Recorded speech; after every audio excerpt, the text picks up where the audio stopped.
Hi, this is Peter with CalcBook, and today we're going to be finishing our three-part series on brace frame designs by looking at the foundation of our brace frame. So just a quick recap, right? Part 1, we looked at the brace frame design itself. So we designed an HSS 4x4 quarter.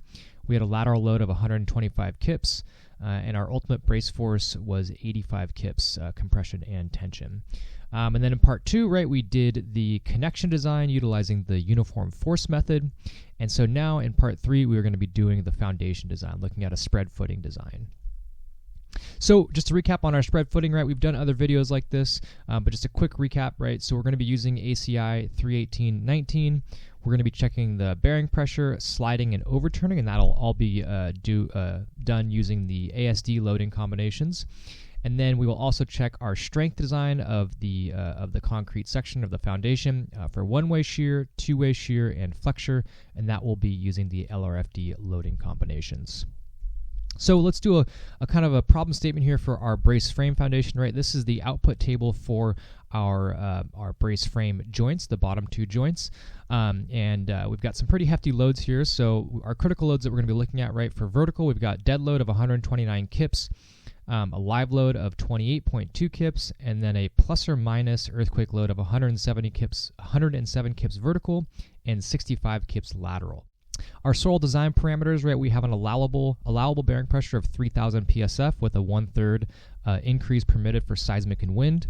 And then we have a lateral of 250 psf per foot depth, and again with a 1/3 increase permitted for seismic or wind. And our coefficient of friction is going to be 0.35. So let's go ahead and open up CalcBook and we'll get started on the design. All right, we've got CalcBook open now, so go ahead and click into our ACI 31819 module.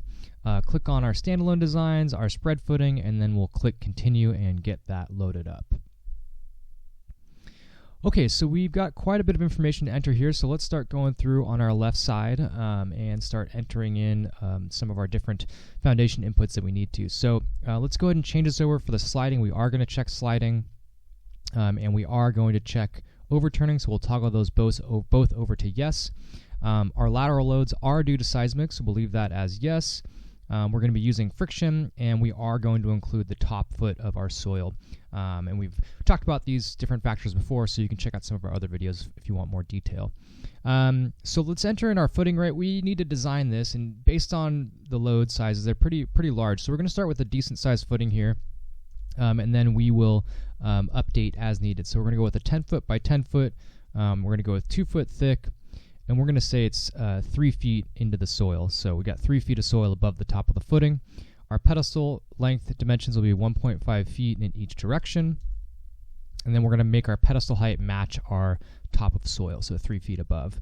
And we do not have any eccentricity, so we'll leave that as 0. Our longitudinal reinforcement, right, this is going to be a pretty large foundation here, so we're going to have some pretty large rebar. We might even need to space this at 6 or 9 inches. So we'll start maybe with about 6 inches, so maybe 16 bar or 9 inches, excuse me, about 16 bars. We'll see if that works for us. Our soil bearing capacity is going to be 3 KSF, and give me a warning here because we need to have the total at more than that. So our 1/3 increase gives us 4 KSF. Our soil unit weight is going to stay the same.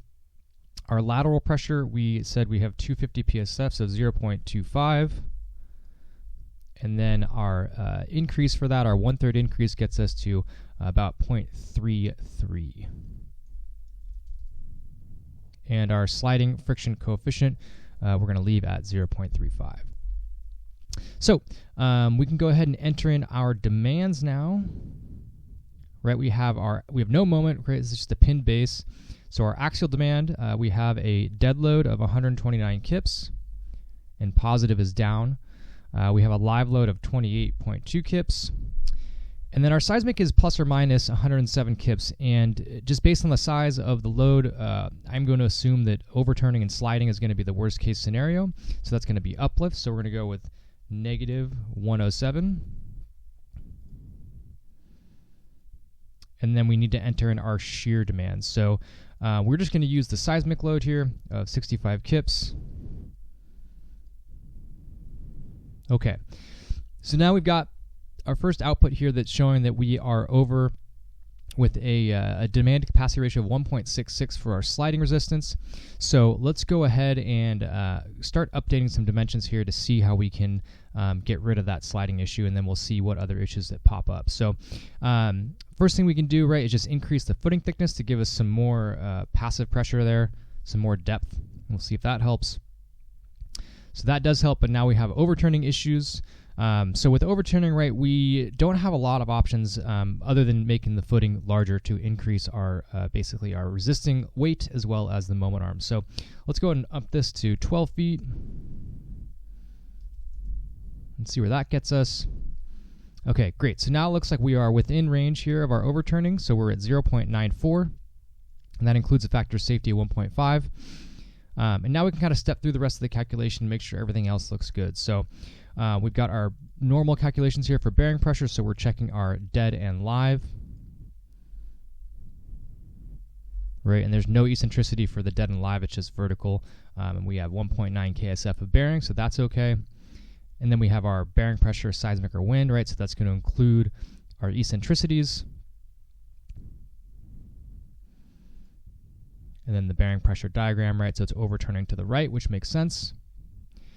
And then we go into our strength checks, right? So we look at our flexural demands. We need to get a new bearing pressure considering ultimate load. So using our LRFD load combinations, we recheck our bearing pressures so that we can get our bearing pressures at the face of the pedestal, and that can help us calculate the moment demands on each side of the pedestal.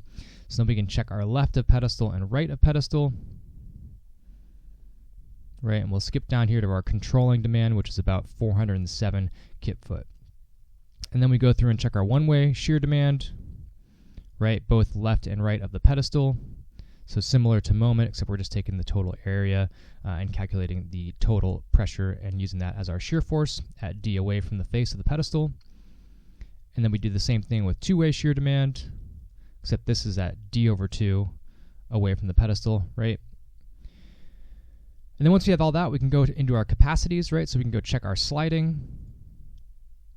We are using the top foot, right? So we have our depth of soil plus the depth of footing. That gets us the total depth of passive resistance we have with the soil.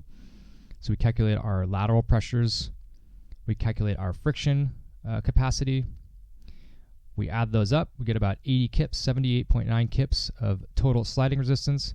And that gives us a factor of safety of 1.73.